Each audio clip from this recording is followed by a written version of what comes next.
Deus continue te abençoando.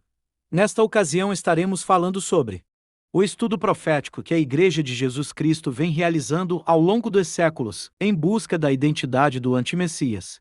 Com base em uma profecia encontrada no segundo livro de Tessalonicenses, capítulo 2, versículos 3 e 4, onde é mencionado que antes da vinda do Filho de Deus, é necessário que a apostasia aparecer e o homem do pecado. Pode-se notar que Pedro descreve o mesmo processo investigativo realizado em relação a Jesus, o verdadeiro Messias. Procurar qual pessoa e indagar sobre a hora, ou seja, em que circunstâncias ela apareceria. Os crentes normalmente pensam que saber essas coisas sobre a identidade e as circunstâncias que cercam esse personagem, que eles veem como um indivíduo, deu origem a várias teorias. Muitos o veem como judeu, outros o veem como muçulmano, possivelmente árabe de origem iraquiana, e visto por outros como emergente da União Europeia. A Bíblia, na verdade, pelo que vimos, menciona que é um espírito e que os falsos profetas é que fazem propaganda dele.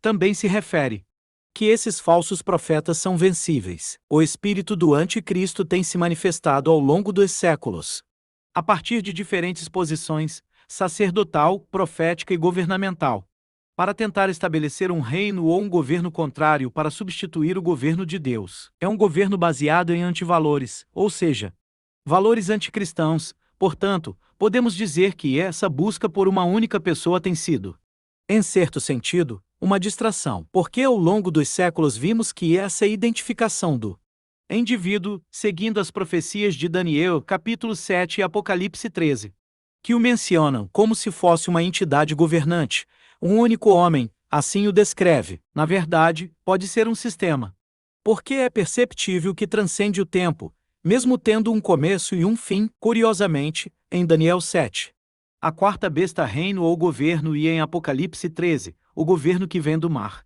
nunca são mencionados pelo nome de anticristo. Nesses textos é dito que é uma besta, é explicado que é um reino, ou seja, um sistema de governo que busca mudar os tempos e a lei, controlar a economia humana através de tributos. No Apocalipse, todas as bestas que Daniel mostrou separadamente são amalgamadas, ou seja, os novos sistemas imperiais reuniriam as características de seus predecessores.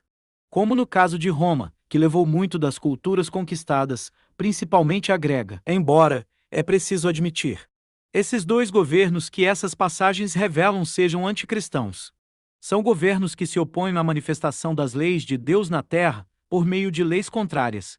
Ou umas leis, como diria alguém, leis que vão contra a família e as instituições, conhecidas como casamento, a formação natural dos países com suas fronteiras, leis e idiosincrasia, cultura, implantando um sistema mundial conhecido pelo nome de globalismo. Globalismo não deve ser confundido com globalização. Repito, não confunda globalismo com globalização. O globalismo nada mais é do que uma tendência de condicionar as pessoas, a população mundial, através do pós-modernismo, libertar-se dos padrões de uma cultura familiar e nacional, do padrão econômico conhecido até então, para poder conduzi-lo como uma ovelha, neste caso a um grande rebanho, que se molda a um governo mundial, pois o mundo está caminhando para um governo anticristão em grande escala. Uma das virtudes do cristianismo é ter plantado valores éticos na população, quer tenham ou não cumprido esses valores. Isso é outra coisa, e claro que não ficou sem consequências. 2. Deu-lhe um sentido de cultura nacional. Aceitou fronteiras. Diversidade em seu verdadeiro sentido. Ele conviveu com a expressão múltipla. Deus é um amante da unidade, através da diversidade. Essa é uma das grandes diferenças entre o que é o governo de Deus e os governos com bandeiras globalistas. Eles são supostos amantes da diversidade, mas, na verdade, eles gostam de padronizar as massas para controlá-las e assim cortar todo o princípio de diferença, criando uma única massa homogênea, ou seja, de um único pensamento. Meus queridos, deixo estas palavras para vocês refletirem sobre a ordem mundial que está chegando na Terra. Acredito que esta ordem mundial, como a Torre de Babel, vai cair, porque vai contra o plano de Deus. Tudo que vai contra o plano de Deus, mesmo que dure um pouco. Eu digo de antemão, não sabemos quanto tempo, mas eu sei que eles já têm uma promessa, que é que a sua insensatez será manifesta a todos, e que eles nem sempre prosperará. A paz de Deus esteja com você.